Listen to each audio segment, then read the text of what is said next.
You're fat, short, ugly, or dark is all common in judgment that circulate the world. Throughout the world, there is always that one person who judges others for their race, religion, group personality, or just plain looks. No one deserves to be judged before being known, or to be mistreated with the tactics of teasing and violence. Everyone is equal and deserves a chance to express themselves freely. Judging others can lead to life-changing moments. For me, the effect changed my life emotionally. I became quiet and shy. I became the victim of judgment and the abuse of violence. As a child, I was known as an outgoing, friendly person who always had desires in making new friends. But all that changed when I was in 6th grade. In the beginning of my 6th grade year, I unfortunately went through what today is known as bullying. I recall those teasing, pushing, and insults from those people who figured they didn't like me. It became something that I would always ask myself, why? What harm did I do to them to deserve this treatment? The truth was that I did no harm.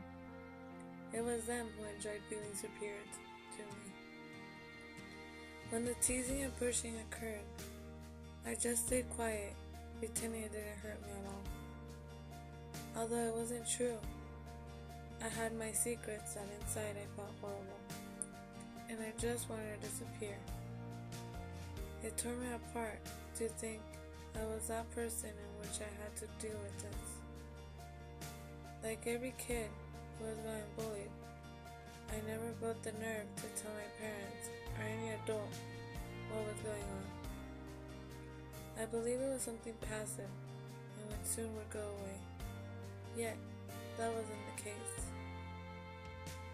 As the school season passed, the teasing and abuse became worse. I didn't realize how much it was affecting my life, and that I needed to speak up. I was afraid of getting blamed, getting in trouble, or making it worse. Being teased periodically only caused my self-esteem to lower. I tried taking the easy way out by avoiding those who bullied me, but that didn't work. As they enjoyed feeling superior, I felt intimidated and I wanted to go to school. For them, it was their entertainment. I was their toy.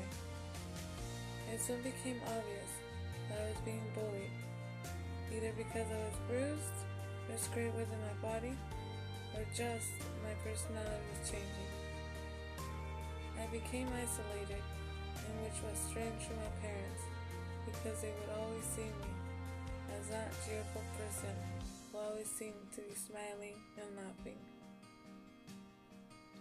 My parents would ask me what was wrong, because of my complete change of being quiet from an outgoing, happy personality.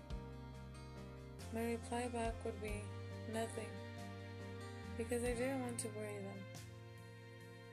So one day at school, I couldn't take enough of bullying. Therefore, I called my mom to pick me up, and that I didn't want to stay anymore. Like any mother who loves their child, my mom worried and went to school to find out what was going on. Being targeted when I was younger made me become shy and quiet. My self-esteem was non-existent when I arrived at high school. Many times I felt I didn't belong, in which I was that insignificant person who was there because I had no friends. It was as if I were invisible. Several times I felt I was lower than others and left behind. Whenever I was to give an opinion, I would just decide to stay quiet. To be honest, I had several desires of meeting new people, as well as talking to them, but I felt terrified thinking it would be the same story. They would want to break me down and make my self-esteem sink lower. It affected me up until my sophomore year, but I decided I needed to take control of my life. I started to participate in school activities. The first thought I tried to have been, I can't do this. but watching others helped me be more able to realize that thinking negative wasn't an option anymore. It all changed when I met and shared moments with Antonio Garcia, Obed Lopez, and Gabriela Hernandez. These people were the first to make me feel significant to others. They always managed to make me feel welcome, to make me laugh. They each had a thing in which helped me with my self-esteem. Antonio Garcia, he gave me the support and confidence in me. He became my other half, a best friend who changed my life good.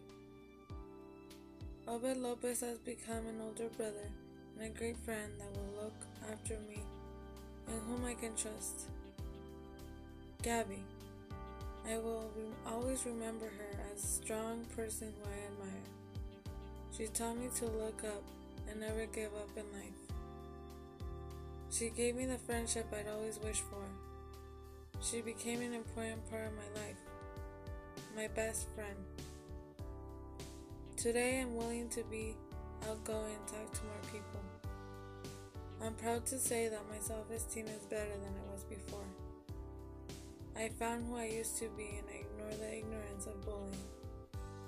In most occasions, when I see someone alone or new, I go up to them with the intention of making them feel welcome, and that in me, they will have a friend who they can trust and hang out whenever they want. I always plan to leave no one behind, and to not judge others for their appearance before meeting them. Whenever I accomplish something like this, there isn't one person who tells me, "You're so nice and outgoing," as well that I'm always smiling. Yet, they don't know what I had to go through in being who I am today. Teasing and judging others can change someone's life completely.